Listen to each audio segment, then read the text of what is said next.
there are two questions I would like us to answer. First of all, the whole concept of truth that we have learned about this whole week. And yeah, I want to hear what do you think that is doing to you personally? And what do you think that could do to the larger society?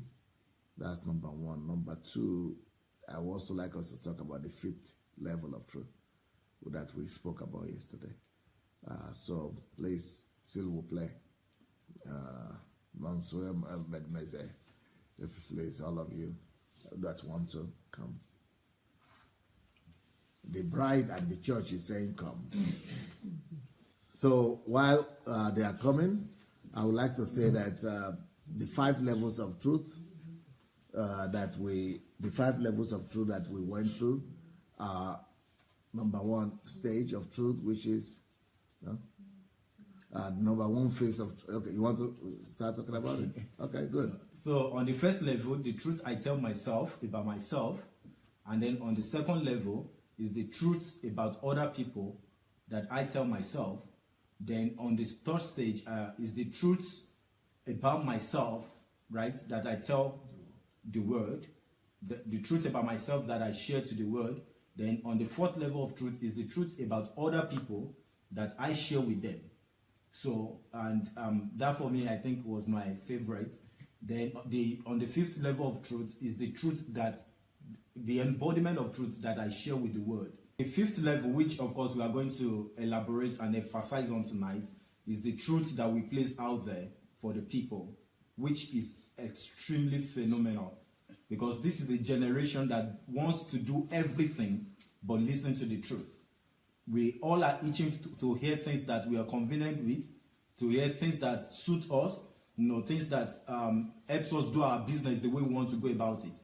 We want to do everything but evade the truth. We don't want to have anything to do with the truth at all. So it's always about what suits us, what is convenient. The truth is harsh. The truth is difficult. The truth is essential. So when we come to the fifth level of truth, like our pastor taught us yesterday evening, this is actually the liberating moment. That is what actually set us free, that liberates us. And this is one of the things why, one of the reasons why this is very essential, especially for my generation. I was discussing with my friends, that pastor is not just fighting the battle for his own generation, he's actually fighting the battle for my own generation. Because if he has shied away from many of these topics that he's talking about, either ways, somehow these things would still have affected us. And we would have had to confront them. Or the other option would have been for us to also evade them and also pass it on to the next generation.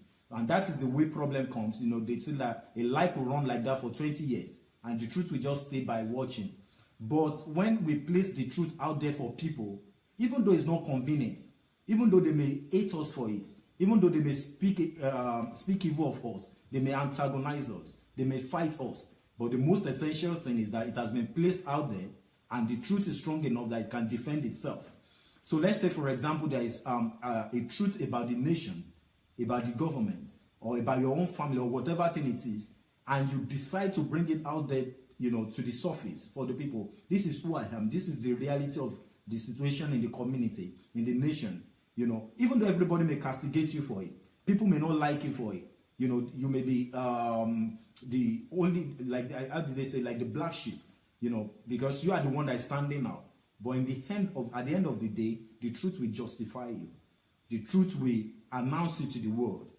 History will be good to you. History will be kind to you because you chose to speak the truth.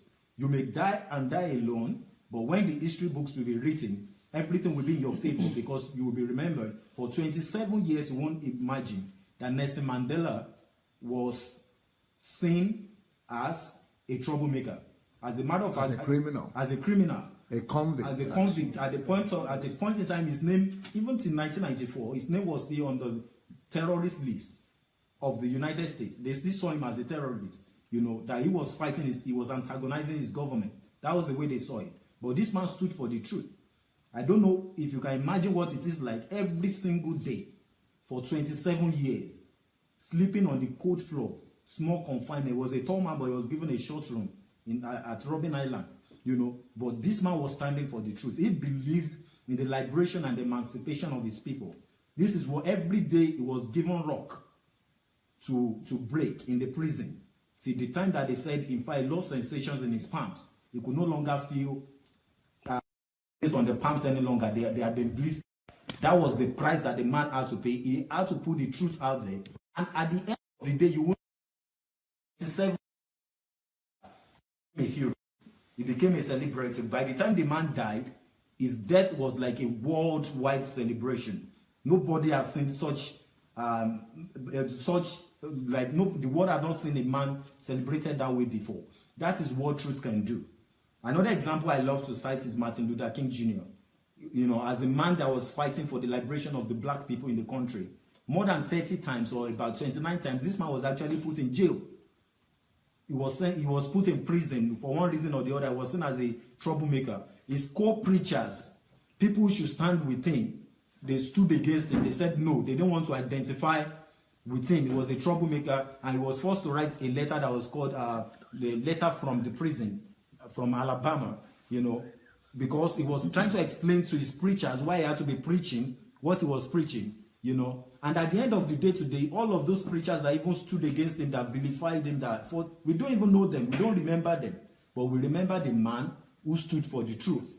Martin Luther King stood for the truth in his generation, and eventually when he was shot at the age of 39, he was already known for one thing, the liberation of the people, the freedom of his people. So I don't know whatever thing it is that is in your heart to do, or that is in my heart to do, we have to stand for the truth. Now, it may not be easy. Nobody is saying it's going to be easy. You are going to be fought against. You are going to be threatened. You are going to be vilified. You are going to be put out there to hang and dry. But at the end of the day, either it's 27 years, like in the case of Nelson Mandela, or it's 50 years, or it's eternity, history will always be good to you. You have stood for the truth. Truth will vindicate you. Truth will vindicate you. Truth will fight for you. Truth will be nice to you. Truth will cater for you. Truth will cater for your children. Men like Obafemi Awolowo in Nigeria, and everybody wants to identify with that name today. But he was in prison for he was in prison. He was incarcerated for 6 years. Yes, his own people stood. He was betrayed. His own people betrayed him. His own people didn't like him. They fought. It's funny how generations were. But the same people later worshipped him. They worshipped him. Everybody wanted to identify. He became their hero. But when he was alive, he wasn't celebrated. He was not the celebrated person that we know him to be today. They saw him as a troublemaker. They said he was training soldiers outside of the country that wanted to break away the southwestern Nigeria. He wanted to, and they put him in prison. But for the sake of truth, this man stood. Everybody knew him. He was a man that was far ahead of his time. He stood his ground for the liberation, for the development of his people. He stood for the unity of Nigeria. And today, everybody wants to identify with that name because he stood for the truth. So while in our lifetime, we may not even be identified, we may not be celebrated, people may hate us, they may stand against us, but one day, we will not shake our legs, or it will not be shaken, it will not stand away from this platform of truth, will be justified. So they say, even though your voice is shaking, make sure you speak the truth. Your legs may be shaking, speak the truth. There was a story I read of a couple who they were in courts, and then the man had to testify. He had to give a testimony about a case, and if he spoke the truth, they were going to sentence him to jail. They were going to put him in prison. So this man was there, but he was shaking. He was afraid. He didn't know what to do, and he told his wife. He said, "I know the truth about this case, but if I speak the truth, I'm going to be sentenced to jail. They are going to put me in prison." And he was afraid. He was asking the wife, "What should I do? Would you want your husband to go back home with you? Or would you want me to speak the truth and let me go to prison?" And the wife said that I never married, I didn't want to marry a coward. I never prayed to God to give me a coward as a husband. And this man stood up, went to the witness box, spoke the truth, and he was sentenced to jail. That is what it means to be a human being, to be alive, When you take a stand, and you take a stand for something, you take a stand with truth, you identify with truth, you place yourself out there, that I may be the only one on the side of truth. It doesn't matter, thousands and millions of people may do whatever thing they want, but I'm going to stand with truth. The one that is on the side of truth will always be on the side of God. The one that stands with truth will always be on the side of God.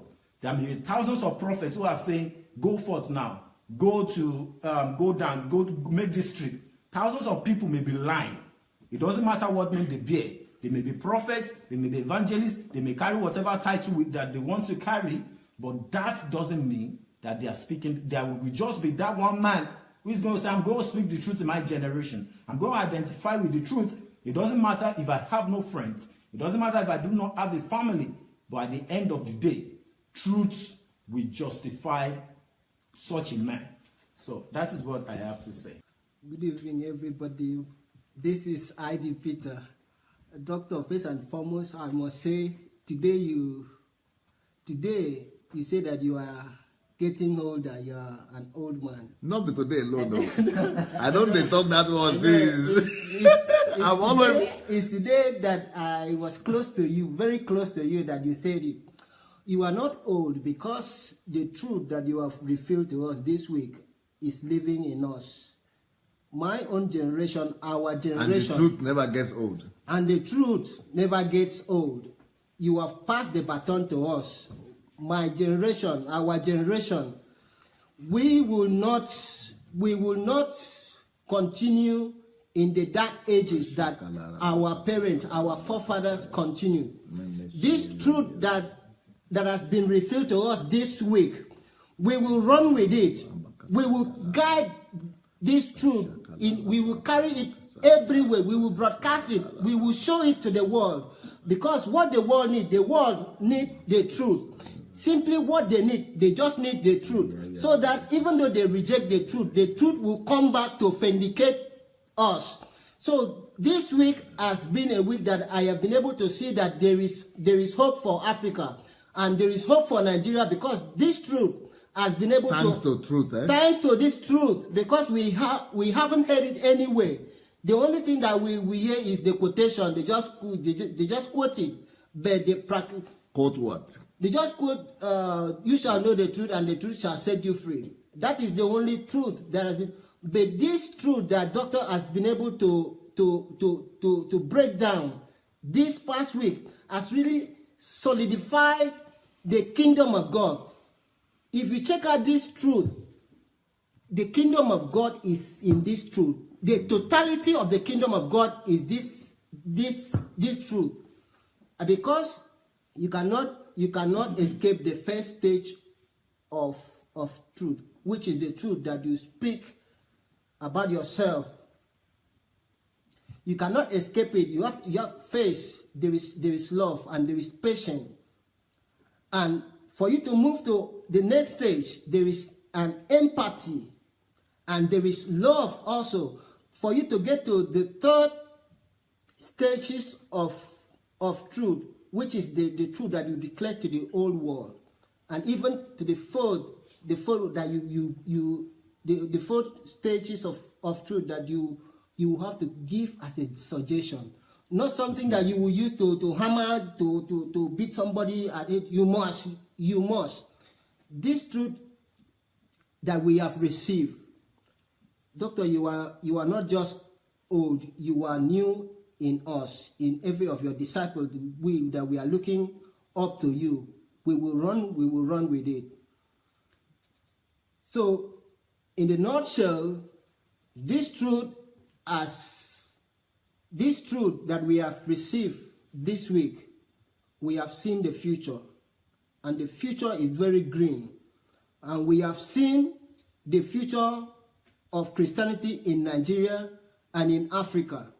We have been able to see the future through the eyes of truth that has been revealed to us. That we can never keep silence when we have the truth. That we must declare the truth. That we must speak it. We present it with love. Whosoever want to listen, let them listen. But if they don't care, like yesterday you talk about worship. when you talk about worship, some people were arguing with you. The person that was arguing with you, I wrote a lot of songs. I organized music concerts. Before I played drums. Also, I was into music. But one thing shocked me when God said to me, when a bird flies, that is worship to me, because it's fulfilling the very purpose of creation that I created the bird. When the tree brings out its fruit, that is worship to God. When fish is swimming in the water, that is worship to God. So our life, the truth about worship is that when we fulfill purpose, when we are living the purpose of God every day of our life, that is worship to God. It will be an insult for my God, for somebody to say we go to church to worship. It's the greatest insult of all. So, Doctor, thank you for this truth, because you have been able to really open up our eyes of understanding. Excellent. Thank you, Doctor. Thank you. All right. Good evening, everyone. My name is Bamishai Victor, and I would like to start with this. Well, I don't know what will happen now. We've got some difficult days ahead, but it really doesn't matter with me, because I've been to the mountaintop. And I don't mind, like anybody, I would like to live a long life. Longevity has its place. But I'm not concerned about that now. I just want to do God's will. And it's allowed me to go to the mountaintop, and I've looked over. And I've seen the promised land. I may not get there with you, but I want you to know tonight that we, as a people, will get to the promised land. I'm so happy tonight. I'm not worried about anything. I'm not fearing any man. Mine eyes have seen the glory of the coming of the Lord. Do you know who said that? Do you know who said that? Do you know where that was said? They should all know it. Let's hope you know. This was the truth of a man starting from the first level. The truth that he has been able to tell himself.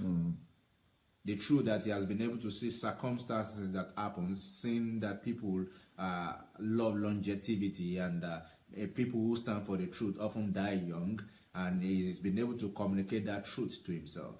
And then he can boldly communicate that truth to the world, the third level. And then not to force them, but to convince them to forge ahead, he's communicating it on the fourth level. To say, don't worry, keep going, keep moving. But I think the substratum of it all is the level 1, which is the most important, because if one cannot tell himself the truth to himself, he would hardly ever be able to tell the truth, not to anybody, neither to the world. Because truth is the substratum of self-concept. Self-concept is the father to self-expression. And without self-expression, man is lifeless. So if man cannot reveal the truth of who he is to himself, he will never be able to express the truth of who he is to another person, and neither would he ever have the ability to express truth of other people to them. Because he is not truth, and whatever a man does not have, he cannot give. So I think the first level is the truth to self, and that is one thing I've held on to keep telling myself the truth. And if you find people who tell themselves the truth, they're hardly surprised by anything, because in the serenity of their thoughts, in the silence of their mullings, they've been able to tell themselves, they've been able to discover for themselves the truth. And you see, often in life it's been said that we do not see things and events the way they appear. We see them the way we are. And a lot of times, if you see problems in the negative sense, it is because you've never told yourself the truth of you being a solution. You've never discovered the truth that you are a solution, and that's why when you see problem, you should rejoice. But the day you encounter that truth and you're able to live in that truth, I think it changes your outlook. And so when you're communicating to somebody, you're communicating something entirely different. They may not get it because they are not living in that personal truth. But it's the level of truth that you can communicate what is your truth now, and you hope that it can convince them to see what that is. It is true then, therefore, that Jesus lived in heaven to live on earth as a form did not lose his truth as an essence. So to be able to tell himself the truth of I am the Son of God, and you find out that every time the devil wants to attack you, he first attacks the truth that is meant to be in your personal space. Albeit the truth of your essence. Yeah, the truth of your essence. That the devil, look at it in the first place, the fall of man. Let's go back to the fall of man. They were given instruction, do not eat this or you will die. And the serpent came and said, did God really say? So he was questioning the truth. The truth. The moment anything attacks your truth, it is attacking your essence. So he said, did God really say? And you see, we have to give it to women here, Pastor. It took 6 verses. The woman who was not even given the instruction was arguing with the devil. Mm-hmm. But when the man came, he just took less than half a verse. He just said, he will just capitulate straight away, no questioning. The woman that was not even giving instruction was arguing. So, again, the scenario played out. After, even if Jesus did not know who he was. But how come it played out after he was baptized and it was seen by many, and the voice came from heaven saying, this is my beloved Son, in whom I am well pleased. That he has been delivered to again the truth. The devil came and said, if you are the Son of God, turn this stone to bread. Many of us thought the turning of the stone to bread was the temptation. No. The temptation was to test the truth. So if Jesus had tried to prove to him, that means Jesus did not believe his own truth. Because whatever you believe, you don't try to prove to other people, you just leave it. So the devil's life and circumstances, anytime they want to attack you, the first thing they try to attack is the truth. Because the truth, many times, is a testimony to your essence. It's a testament to your essence. So I think if we have more individuals who can keep encountering truth and keep holding on to the truth for themselves, it will be easier for them to communicate the other levels of truth. Or what do you think that a man like Mandela can come out of prison and still love? And still be able to love and say, we need national reconciliation. It cannot be a man trying to communicate just the third level of truth. It must be a man who has accepted it from the first level. And so when the second question arises, how will this affect Africa? I think it is until we have men who have been able to tell themselves the truth that we realize that they are not protected from the menace that is ravaging the continent. That they are not protected in any way. That they are not secured in any way. That all of us are in it together. It is until they are able to tell themselves the truth that, in fact, run to America, run to wherever you want to run to. There will never be a place where you will be the first citizen. You will always be a second citizen. Only, of course, you are in your own. And so when we can tell ourselves that truth, then we will begin to think of how to solve the problem and not how to run away from it. I've had so many offers of, Victor, come here, Victor, go there. But I tell them every time, I'm going back to my country. So everything I'm just trying to do is to live in the truth that so many times when God wants to deliver a people, he sends the deliverer abroad. Then he brings them back.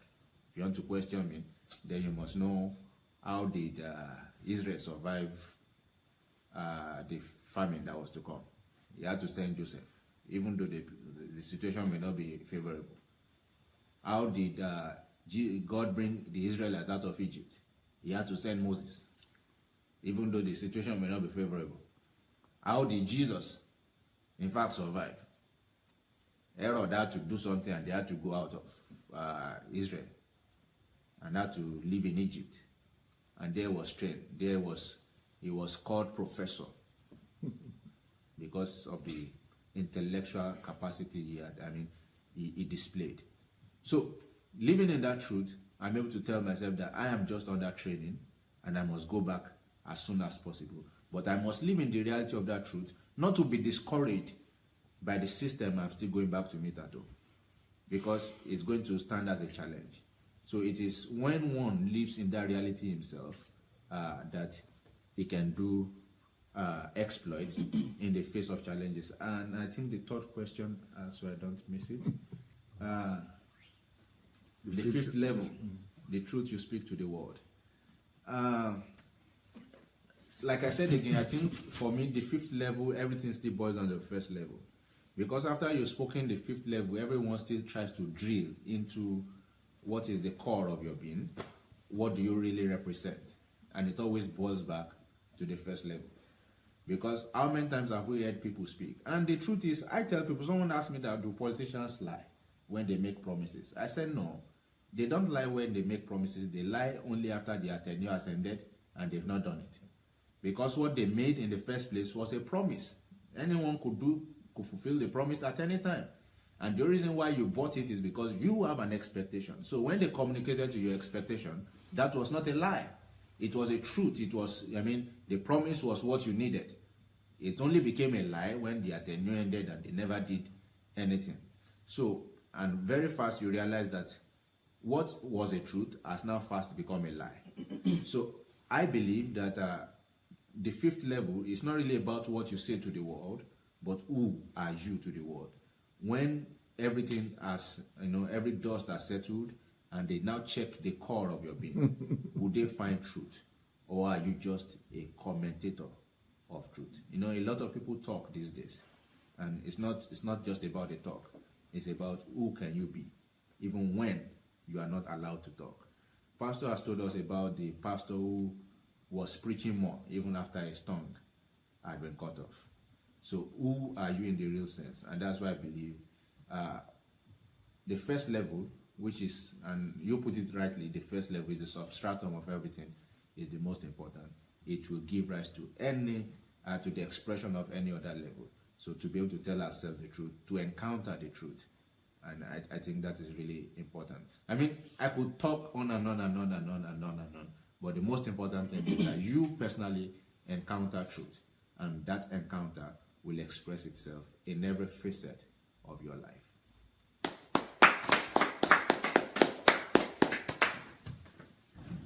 Good evening, BSA family. Pastor Obi Ojimadi here.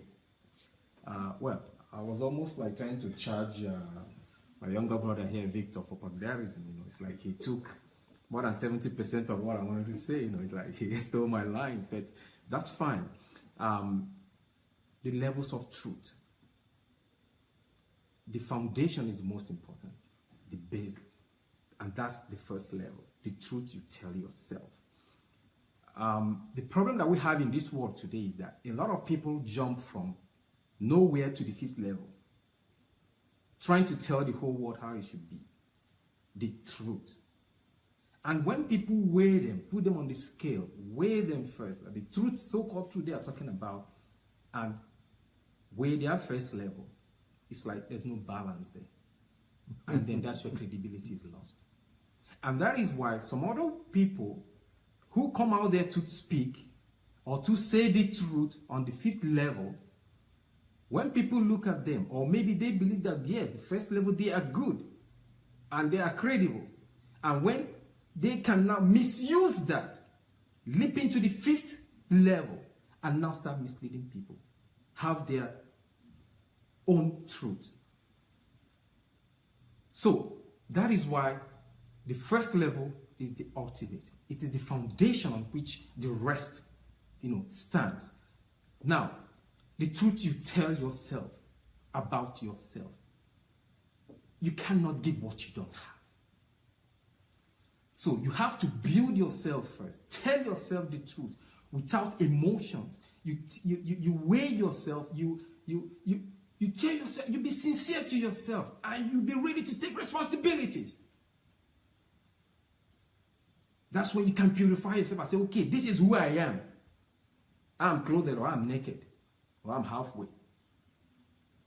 And now, the next point, the next level being the second level, for me becomes the next level becomes the level that now compares you. Now, when you look at somebody else's situation and now you use it to evaluate yourself, it becomes a scale and for evaluation. Now, you go like, wow, where have I been? You now weigh yourself.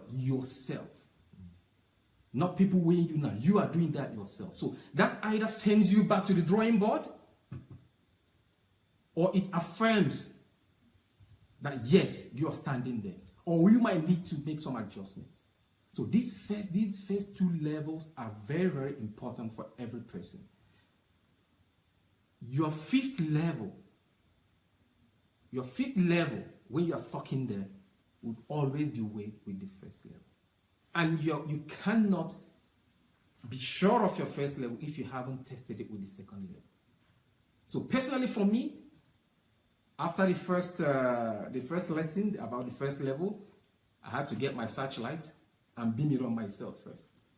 Again, searching myself, have I been telling myself the truth? Then I start moving to the next level, comparing with some other people, things that's happened to them, and I ask myself, how could I have handled this? This is what they did. Could I have done the same thing? Am I lagging behind? Am I running way ahead, maybe to the fourth level, when my first level is not really strong enough? For me, it was an eye-opener. Like I said, I got out my searchlight and beamed on my head. So for me, personally, it became another evaluation period, another evaluation lesson, where I now have to be sure to affirm that, yes, the foundation that I'm standing on, which is my own truth, the truth I'm telling myself is correct. So, based on this, I can now move over to the third level, fourth level, and the fifth level, stand firm and tell the whole world, yes, I came here to be a witness to the truth. So, how would this help the world, Africa? Why not? Like I said, for me, in my own case, I had to weigh myself. Let this be a point where people should go back and kind of relax, weigh themselves, ask themselves questions. Where have I been? What am I standing on? On soft ground, on the sand, or on the rock? What's my truth? Is it just in air?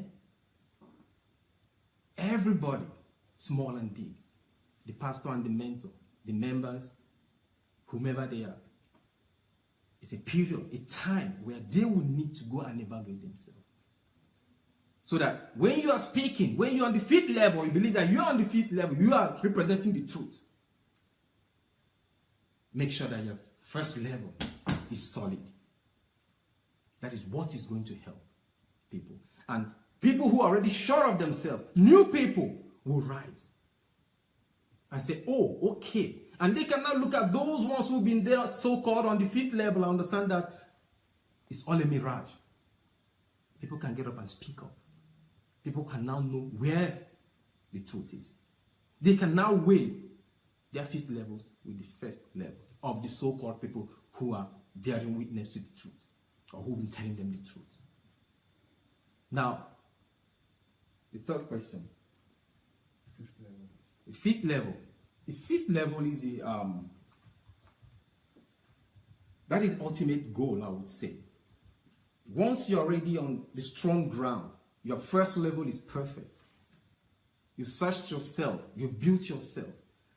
Now, the ultimate goal is not just the second, the third, and the fourth. You have to throw it out. You have to stand firm. Stand by the truth. Whether you are in Nazi Germany, or you are in apartheid South Africa, or whether you are in the US then, during the civil rights movement, or you are in pre-colonial Nigeria, you stand for the truth. And you proclaim the truth. So, all the levels of truth you pass through them, And the ultimate message, the goal, the purpose is for you to get to the 5th level and proclaim the truth to the world. So that is the ultimate goal. That is the ultimate message in this whole thing. So for me, it's been another learning period. I've searched myself. I've weighed myself. And like they say, like Christ said, if you hold forth to my teachings, then you are my disciples. And then you will know the truth, for the truth shall set you free. So from the first level, when you know the truth, it shall set you free already from the first level. I am adapting it to this particular scripture. And then you can move forward. So that when you get to the 5th level and you are talking, you know that you are free because you are talking from the truth. And you can proclaim the truth. Thank you, everybody. I'm not through with you guys. I still have other questions I have for you. The next question that you have answered the first few questions I had. The next question I have is that how will you people combine this particular series on the levels of truth with the series that preceded it? The series about the plague of silence. So how can we change a continent, change a nation? And how do you personally plan to change a nation and change your generation? Thanks to the combination of these two things. The plague of silence and then the levels of truth. Anyone come forward, please. Yes. Thank you so much for that question. I think the truth is never hidden. The truth is always like the light, always shining. And so wherever you see a truth not spoken, is like a light that has become darkness. And the Bible itself gave that scenario, that how great is that light. So how great is a truth that is silent? I don't think it's any longer, because I don't think it's becoming a truth any longer. So the truth can never be silent. The truth is always there. The truth only sometimes, and not just sometimes, every time, needs a voice. It needs a voice. By the way, if you have not yet shared this is part of the voice. If you have not shared the message yet, please let's go ahead and look for look for the button to share the message. Look under your video, you'll be able to share it. Please go ahead and share the message. Go ahead and share this video. Yes. So it's part of you using your voice to voice your choice. No pun intended. All right. So the truth is always looking for a voice, and the question is, are you going to be, no, I should not be talking to you. Am I going to be the voice of truth, the voice of reasoning, the voice of intellect, the voice of that is dear for the people? And many times my answer has been yes. Some other times I've also been scared.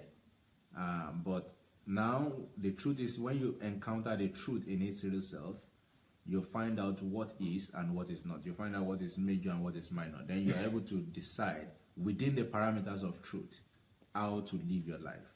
For example, when you realize that people who live for truth never die, then you'll never be scared of your transformation from this earthly world, this materialistic world, to an immaterial one.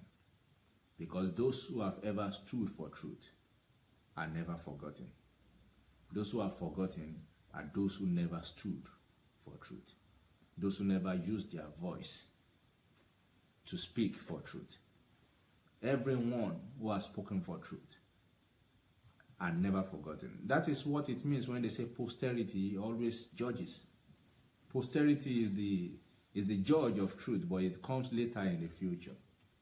And I've been to so many places that things happen, and one of the things I'm ever grateful for is that I don't have any regret. There has never been anything that I said that I wish I said this.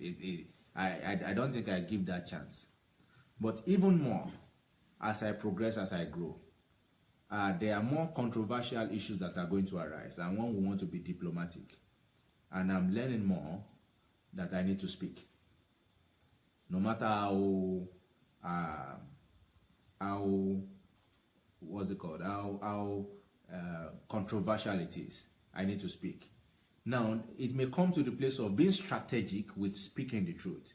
It may come to the place of speaking the truth with love, not sugarcoating the truth, but speaking it with love. But the truth must be spoken anyway. And the question is, would I derive pleasure? Would I accept the privilege of being the vessel through which the truth would be spoken? And to that I say yes. And to those of you who want to be like me, I say yeah. Mm-hmm. There is the second aspect of that question. Yes, sir. The first aspect is what you answered. How will you connect the plague of silence and this level of truth, and maybe not even level of truth, but the power and force of truth? And how will you? What are you doing? That's the second part of this question. How will you yourself? How are you yourself already living this truth out? Because the truth is not what you should know; it's what you are, what you live. So, how have you been practicing these, or how do you plan to practice these two combinations of revelation that has come to us these few weeks? The plague of silence, and then the power and force of truth. How have you been living this truth? Or plan to? Yeah, so use it to change the world, yes, society. Yes. Those who are well familiar with me will know that guy who doesn't keep silent. But far more, I've learned again this week that beyond speaking is speaking the truth. So I have decided to keep digging deep into truth. So no matter what the subject of the matter is, before I speak first, the first thing I'm interested in is my message that I'm going to speak going to be true? That's the first thing I want to know. So if it's going to be true, how deep into the truth can I go before I speak, so that there will be no challenge? You know, at the end of the day, when things are challenged and time will reveal what is true. Some people have spoken in the past, and when you speak, when people want to challenge it and they still keep challenging and they still keep meeting, is the truth, is the truth, is the truth, is the truth, is the truth. One day they will be tired to find out that actually this truth is endless. So for me, the first thing is to get into the depth of truth. In fact, to immerse myself into the truth of any subject matter. So if it's in the area of politics, to know the truth in that area. If it's in finance, to know the truth in that area. And when truth comes, it is a force. It's something that cannot be battled. So, and then to merge it with the area of the fact that the truth cannot be hidden and it's only looking for a voice, and I will be that voice. In what sense have you been that voice, or will you be that voice? Yes, I have not been keeping quiet in the sense of social injustice, and lately we are speaking against the menace of... Mention your platform or your instrument. The instrument we have now is social media, so we use the power of the social media we have and our followings on Facebook. And this coming week, I'm going to get another professional camera to really start recording and be throwing it in beats. So we'll be throwing it out in sound bites of 1 minute. We share the truth, drop it there, and we know the power that we produce. So that's exactly what we are doing. So like this week, Anu has really been working on the manipulations of offering in church. We took it head on last week, and we are also not just talking about the problem, but we are offering solutions. And part of the solution, especially to those who are following, you notice that we're not just telling you about how not to spend your money uselessly. We are also trying to help you find how to make money so that you can work for kingdom advancement, because we know you cannot use for kingdom advancement what you do not have. So that's what we are doing. So getting into the truth of how can you get wealth for yourself, and how can you use that wealth. So, and how is it possible that you cannot be manipulated to drop the proceeds of your wealth? Because with the thing manipulation feeds on is expectation. There's actually something you need that someone has told you that if you do this, then you will get this. But what if we can help you reconstruct it and know that, and change that expectation, and let you know that you are not, God does not operate on what's this Ponzi scheme. Yeah, there's no divine or supernatural Ponzi scheme. You don't invest in it and expect such returns. God doesn't operate that way. So we can then help you change and rechannel your expectations, and if that has happened, the channel with which they used to exploit you and manipulate you will no longer be there. And so that's what we've been doing, raising our voice through the platform and instrumentality of social media. And yes, we'll keep doing that, because that is, I mean, there are 2 billion people on Facebook. Can you imagine? So, I mean, that's the biggest country right now in the world. So we keep speaking. The biggest church. Yeah. Okay, thank you so much. Who is the next one? Do you remember the question, or I need to repeat this time? I remember the question. Okay. How we will possibly connect this series of truth with the plague of silence. And then what you are doing already? Yes, what I am doing already, or what I'm planning to do. Doctor, I sincerely want to thank you so much, because the series has been planned timely. It has been planned timely, first of all, so that people will wake up from the mirage of silence, of deception, that they cannot speak, that only so-called men of God, the anointed men of God, are the only one that will speak for everybody.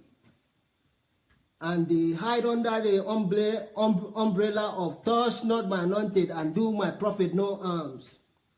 So last week, those myths was tear apart.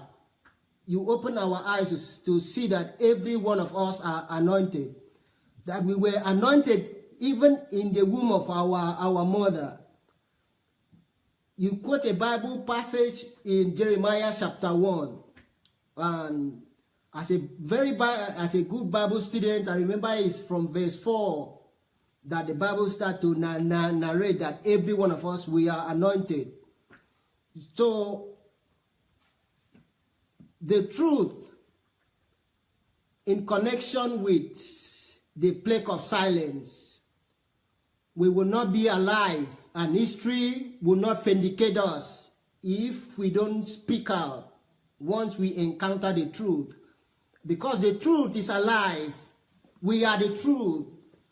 The Bible says that blessed are the pure in heart, for they shall see God.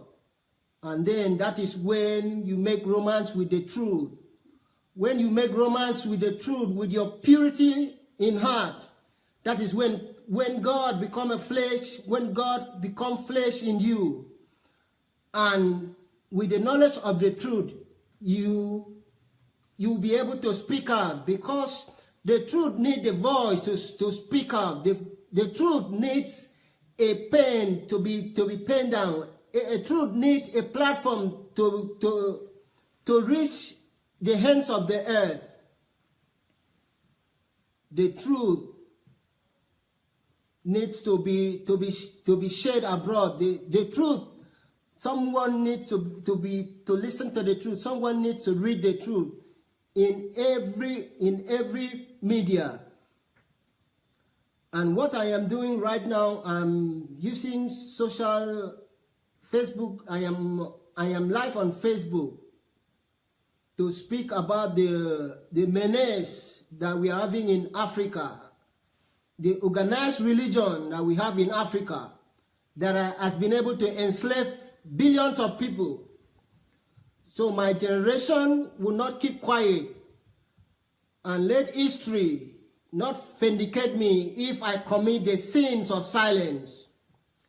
I refuse to keep quiet, because I have been enlightened. For my eyes have seen the glory of the Lord. For my eyes have seen the promised land. For the truth shall not and can never die, and it will never die. That is why we will continue to speak, and that is why, and one of the area I want to really advocate is women inclusion in everything in Africa and in Nigeria. Until women has been given a place, a pride of place in our country and in our continent, I am sorry to say that we will never attain development. We will never go nowhere, because when I was studying in Belarus, I understand that coming from the background of, I was a social science student, so I had some difficulties understanding maths. So my lecturer, he appointed 2 of his students to take me on a special class. One was a girl and one was a man. But it will shock you to know that the best of them that taught me was a lady. So in my judgment, I see that most African women are so clever, and their opinions, had it been that we listened to their opinions, Africa would have been a glorious place. Nigeria would have been a pride of place. But because of this so-called culture that women are not supposed to speak, or their opinion is not needed when national issues or family issues. So that is why Africa is in the place of menace it is now, and Nigeria also. So I am raising my voice on the social media, also on the menace of churches that we are having. In every street in Nigeria, you have 3 churches. We don't have any library in all the streets. So I am looking forward to use the social media. I want to use social media and also to inform my government that they don't even need to build all those things. Is to just convert those churches to libraries. It's public money. Is the people that build the place, so that children who don't have children that don't have money to access education, they can have place to access education, and also libraries. Until I travel to Europe, that I have been able to see I can spend much of my time in library. But in Africa, we don't have libraries. And also I'll be using my platform also to broadcast that we don't need the study. We don't need CRK or Islamic studies in our school curriculum. What we need now is coding. That is what I want to use my platform to broadcast, because everything now in the next 10 years, everything will everything is coding now. Everything is digital. We are living in a changing world. The world that is changing at the blink of your eyes. So if we get that done, we will be ahead of some countries. So, Doctor, once again, I really want to appreciate you. Thank you so much. Thank you. Thank you so much. Do I need to remind you the question, or you remember? No, I remember. The first question is on how I am going to relate the plague of silence that I've come to understand with the last session on the levels of truth. What I'm going to do, or what I've chosen to do, or what I'm going to relate to that, is that in every generation, especially, there will always be the attempt of darkness to always try to overpower the voice of truth. Mm-hmm. So what I've chosen to do, by the grace of God, is to be the voice of truth in my generation, to always stand on the side of truth. Like Jeremiah said, that I've got this fire in my bones that is shut up in my, he said, I've got this fire in my veins. I cannot keep quiet. I cannot be silent. So because I've got fire in my veins, I cannot be silent. I've come to understand that silence is a plague. Silence is a vice. Silence is evil. So it's evil for me to see anything that I know this is not light, will not glorify God, and not to say anything about it. My approach is, like Solomon said, he said, buy the truth and sell it not. So my first task for myself is, first of all, to be grounded in the things that I proclaim, to be too convinced, because like I said earlier, what will make a man every day of 27 years to be in prison and not change his voice for one day, and not come out to apologize and say, I'm sorry, I was drunk, that was why I said what I said. No, being offered liberty many times. Sir? Even though being offered liberty. Yeah, it was offered liberty. It was asked, if you wouldn't make any trouble, we are just going to let you go. To compromise with the truth. Compromise. Just, we Or are not reject saying, the truth. just leave your people, leave all of the people behind. We'll give you asylum. We'll let you escape to other places. But this man will say no. Every day he was convinced. That is character. That is conviction. So it's for me, first of all, to be grounded in this character, in this conviction, that if a gun is put to my head, I will still proclaim what I'm proclaiming. I will still stand for the truth. So I know that it takes a lot of, like Victor said, a lot of self-realization. That brings us also to the teaching of who am I? Self-realization. It's just, a lion is a lion anyway. He's not trying to be a goat or trying to be a dog or trying to look like a tiger. It's just being himself. So that self-realization, who am I? Every place that I get up, I just show up. I reveal who I am in that environment. So I'll be like somebody said, like a coffee. When you put it in water, it changes the color. It's just unveiling itself, and it changes the atmosphere, the color.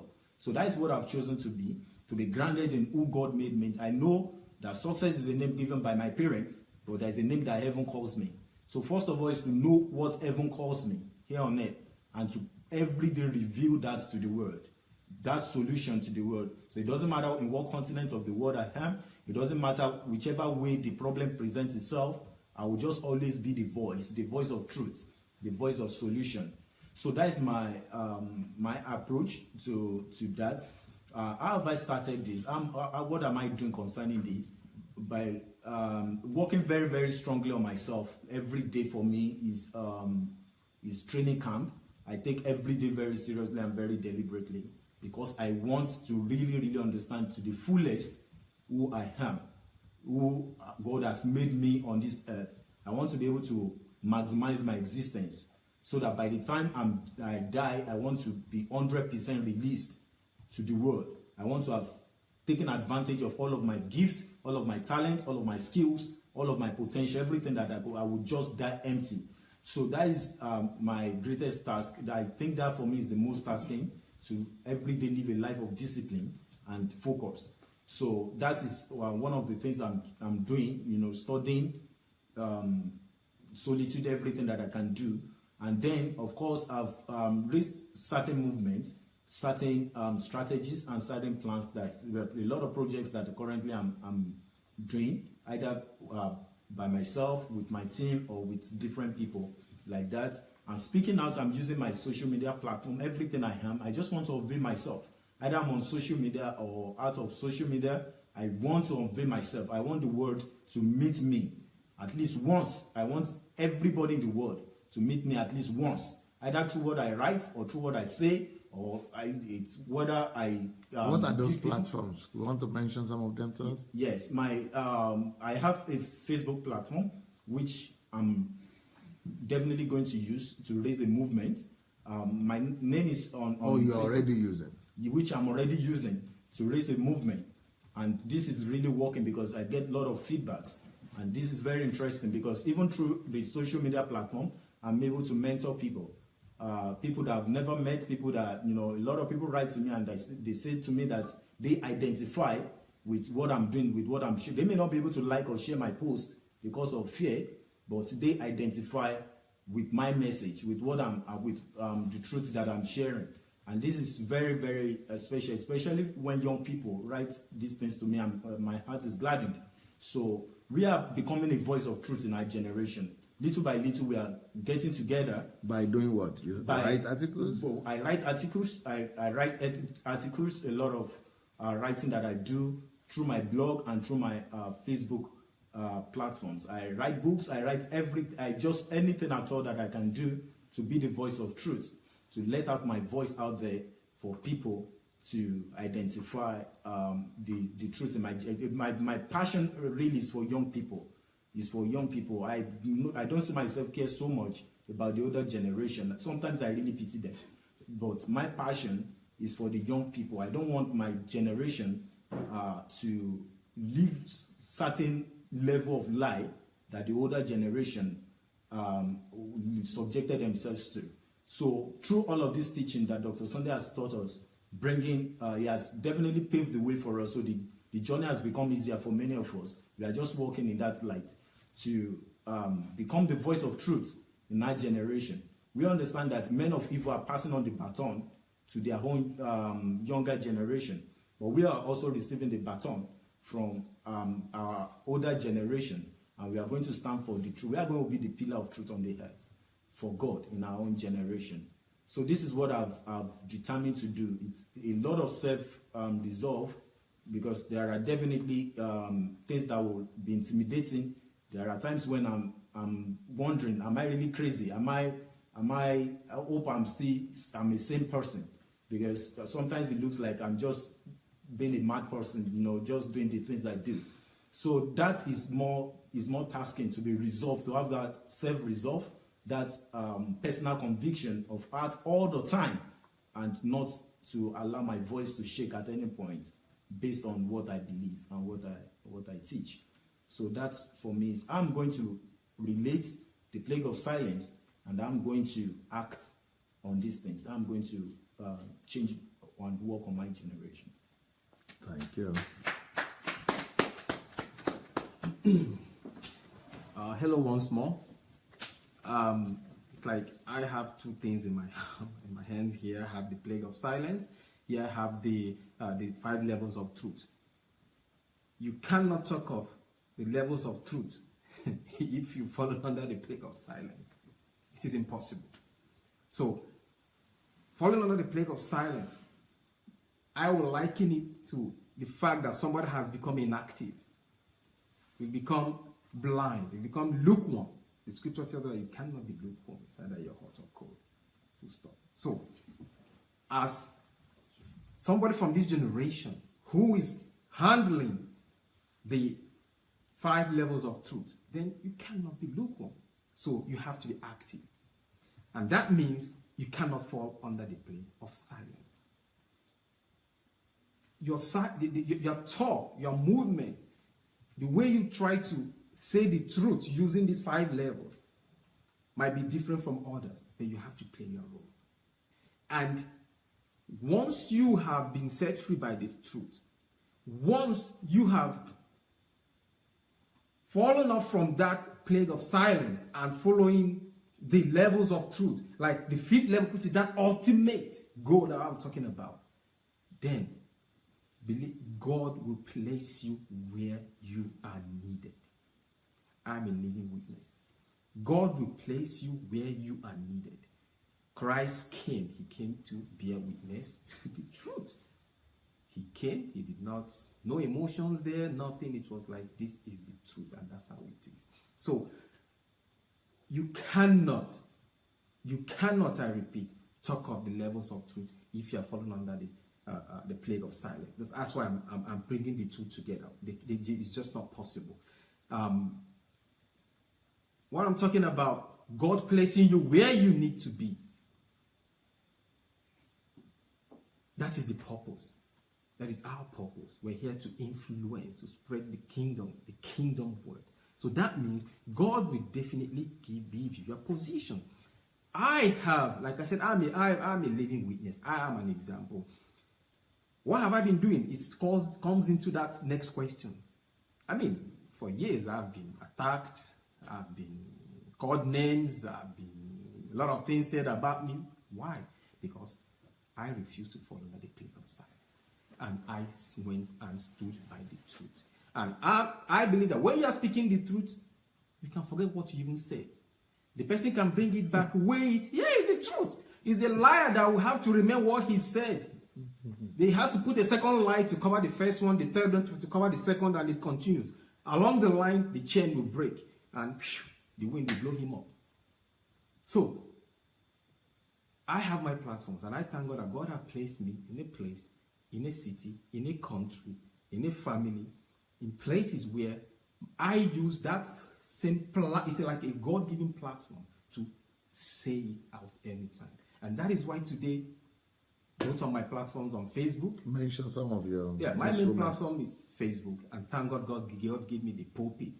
And God gave me, I would say, children's, like my friend Waz used to say. So, and through them, they hear the truth.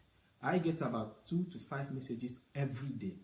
Somebody writing or calling to ask, this is what I've heard, this is what I've been told, this is what happened. Sir, tell me the truth about it. Or how do I find the truth about this topic? So it's a platform that I am so glad that it's not just about talking. There are people who are already tapping into it. And there are people already also going out there and spreading it without fear.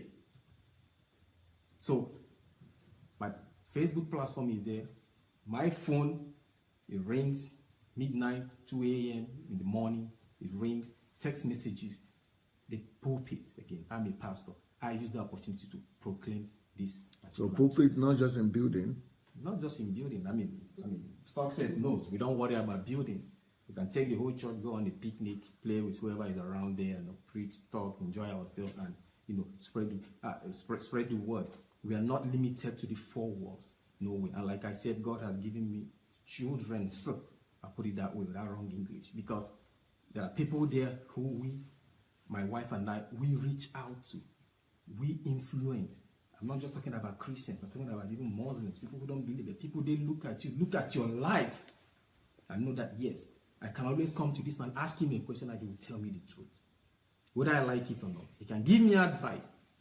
And you cannot give somebody a wrong advice. You have to give somebody advice based on the truth that you want that person at least to follow.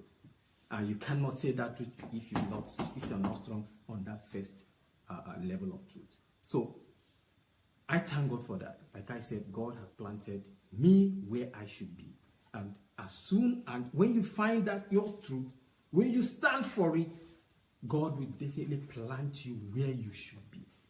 The Holy Spirit will talk to you. He'll tell you what to do, where to go, and whom to speak to. And He will give you the platforms at the same time. So, thank you very much. The question I have for you guys is this. You people are here in Ukraine with me, or you are in Europe, but you have a challenge in your hands. You have a continent to save. What are your understanding or thoughts on, is there any way being here, each one of you, I'm not talking about you as a group, but just you on your own, is there any way you as a person, is there any thought in your mind of how you could use this truth that you are learning, all these things that you people are talking about, people are being inspired, but the continent of almost 1 billion people, they are not even hearing it yet. Nigeria, of almost 200 million people, they are still, majority are still in that bondage. And the people who are celebrated in the country where you people come from are the people who are doing exactly the opposite. They are the ones who are celebrated. They are the ones that are known now. And they are the ones who have millions following them. So, are you people not feeling, what are your feelings? Are you expressing fear? Are you experiencing doubt? Are you experiencing that you are nothing and you are insignificant? Are you experiencing hope? Are you experiencing faith? Are you having strategies in place? Are you seeing something other than just you being here right now? What are you What's going on in your mind and in your spirit about your continent and your country? Thank you so much. The best mentor in the whole wide world. That question is so much critical at this point in time. One in the side of truth is already a majority.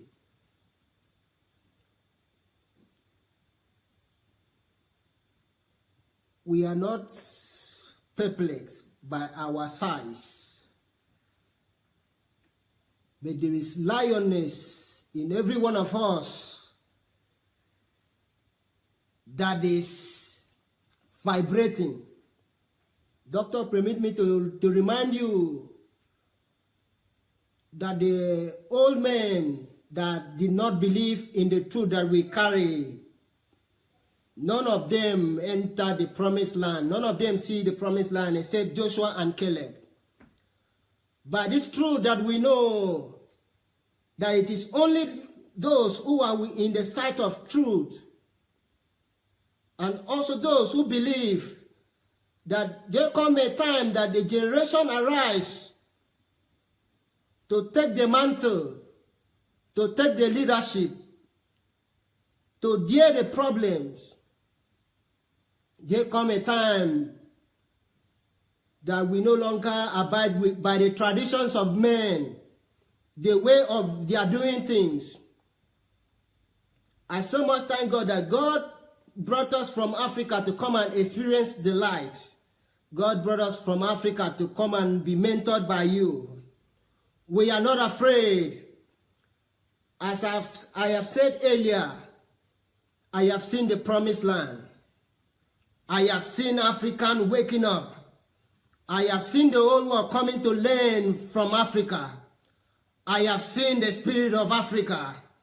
The spirit of Africa is the spirit of never give up. This is the spirit that is called hope against hope. The spirit is called the tenacity of hope. This spirit is called the spirit that never gets satisfied until Africa becomes a pride of place. I am not afraid because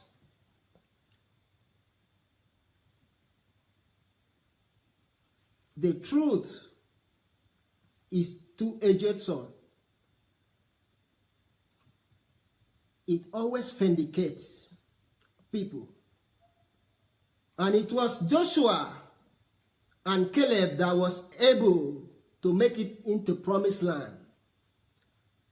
Because God was protecting the generation, the younger generation, so that they would not use the same tradition and religious mindset that the fathers had. But God preserved our generation. We have no fear, we have no doubt. It is not by our strength, but by our unity, but by our singleness of voice, we will get there. We will get there. This is my belief. And this word I'm sharing to you is from my spirit. I don't have any fear. I see Africa liberated. I see Africa free from every organized religion. I see lights shining from Africa to the old world. This is what I see. Thank you so much for that question. For me, the way, in my perspective, the way I see it that is going to run, because we are not afraid, is like what Samson did to the feed of the Philistines. He got two horses, tied them together, set them on fire, and allowed them to run into the feed of the Philistines. And everything became raised down within a little time. This is what is going to happen in my generation. Few men just on fire for God, they are going to run into the feed. And everything that seems to have been set up over the years is going to be raised down. This is how it's going to be. because we are a people on fire. We are a people that are committed. We are people that we are not intimidated by the size of the enemy, the size of the opposition, the size of Goliath. These little Davids are serious about the master's business. We understand that we were born for such a time as this.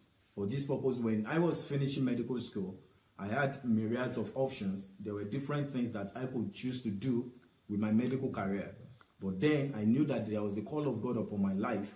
So whatever thing, through all of my professionalism, through everything that I'm going to be studying, I'm going to specialize on and all that, it is going to be everything that is committed to the development of my continent. I told God to keep me away from anything that will not have relevance to the life of my people. So this is what we are sowing our lives as seed. We are sowing everything that God has made us and everything that we are going to become, everything that will be in life. All of these things will be to bring the glory of God and the kingdom of God to that continent. And we are not alone. There are many more people that are listening to what we are saying. They are connecting to this same spirit and they are going into the battle with us. So this is the way I see it. I see young people on fire for God. I see a generation of young people that love God, that will not serve the God of their fathers, that we serve the real and the true God. So this is how it's going to be for my generation. We are not intimidated. We are very, very, very, very. This evening we were discussing about problems. It is a shortcut to prominence. And this is a new understanding that previous generations might not have had. This is a very, very peculiar perspective. That if just maybe that 2%, just that alone, just maybe 1 or 2% of the young people in Africa will have this perspective. Because the way I see it, Africa does not have problem. Whatever problem exists in Africa is my problem. Whatever problem is in my state is my problem.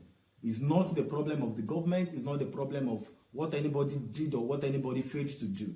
It is my problem. And I'm going to arise and I'm going to do something about that problem. So that is another perspective. That's another key right there. And yes, you have the book in which you have to finish it, the personal responsibility. Personal responsibility, yes. So because what you just said now, yes, Africa is not thinking like that yet. Maybe you are. Okay. Maybe those sons, those new generations are. But we have to, I think, somehow quickly spread that. I'm rounding up and working, doing the final things. Yeah, but not just the book, but I'm saying you are right that it's my problem. Yes. And So, the whole continent needs to begin to think like that. Yes. When just maybe about 1% of people begin to think like that, that alone will revolutionize the entire continent. When we know that the problems of the road, that, the problems of flooding, all of It's these not things, the government it's problem. not government problem. It's not the problem of government. Let's leave government alone. There's nothing like government. Nobody has ever borne the name government before. It is my problem. It is your problem. When we identify with it, when we identify with the problems, when we identify with the challenges and we take them on, the entire continent is going to be revolution. It will be like something that the world has never seen before. One of the things that African youth possess, which maybe because I've studied with people from other continents, and this always stands us out. We are people of energy. We are always extremely dedicated to either if it's a good cause, you will see Africans, going all the way. If it's a bad cause, you see them going all the way. So when we channel all of the energy as young people in Africa that we possess, many more young people talking like I'm doing right now. When we have this, when we channel all of this energy to good efforts to take on responsibility in Africa, to revolutionize the system, to take on all of these things for ourselves, then within a little time, Africa will be the new place to be in the world. So that is the way I see it. That is the way. We are not intimidated. We are actually challenged. We are inspired, and we know that it is possible. It is very, very possible. Thank you.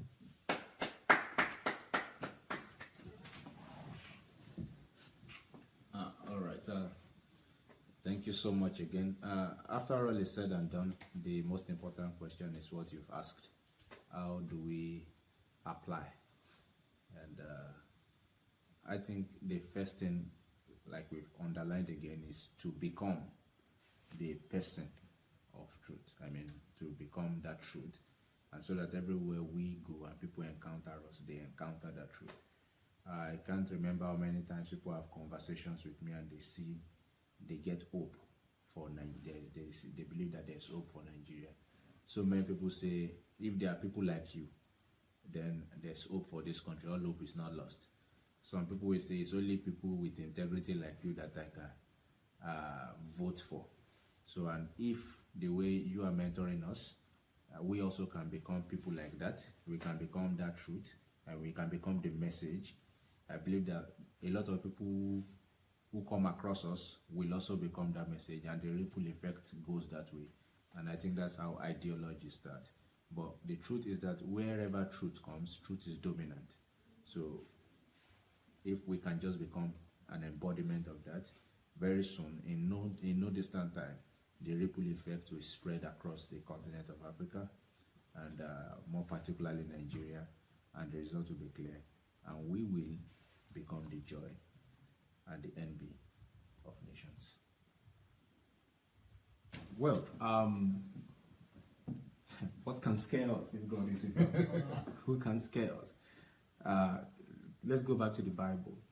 When Gideon was called, what did he say? He said, who, me? Who am I to save Israel? Who am I? Saul was called to be king. He said, who, me? Moses was called to bring Israel out of Egypt. He said, who am I to go to Pharaoh? But what happened? When you are called, there is no going back. And when you are called, the Lord will give you all you need. He will give you the staff that is needed. All these people that I mentioned their names, they have their staff. Not just as staff of office. God gave them the powers through them. Gave them that comfort, the energy, that direction to move ahead and to fulfill the goal and the question that he asked them, the message he asked them to go and to do. So there's nothing to be afraid here. We might be the smallest looking on the men and women. We might be from small villages, there in Africa, everywhere, but no, we know who is behind us, and that is the most important thing. So the important thing is for us to make sure we going back to the levels of truth, knowing that we are on solid ground, we are standing on that rock, and then there's no going back. There is no going back. David wasn't scared of Goliath and his height and his armor and everything. He wasn't scared of that because David knew who was behind him. So we cannot keep quiet. The problem in Africa and the continent is so huge, not just politically, economically, talking about even religiously and so on. So why not? It is we cannot fall again under this plague of silence. So it's time for us to move on. If we believe that we are the movers and the changers, then we have to stand up and speak. And while we are speaking, we are speaking the truth. So apart from the fact that I'm already using my platform, the pulpit, my influence and everything, I've already started now going into the politics of what is going on in my own country, Nigeria. I mean, by Thursday evening, we're going to have a live Facebook forum called Nigeria and the National Question to address the issues of things going on in Nigeria now. Burning issues that can tear the country apart. And thank God I'm going to have people from different tribes, languages, different religions of Nigeria. We're going to sit down and talk. But this is what the so-called politicians are afraid of doing. Let us show them the way how to do it. Maybe here in our small rooms in Ukraine, they will get the message. There is no going back. Because why? We know who is behind us. We know we are standing on the rock. And we have to move forward. Thank you.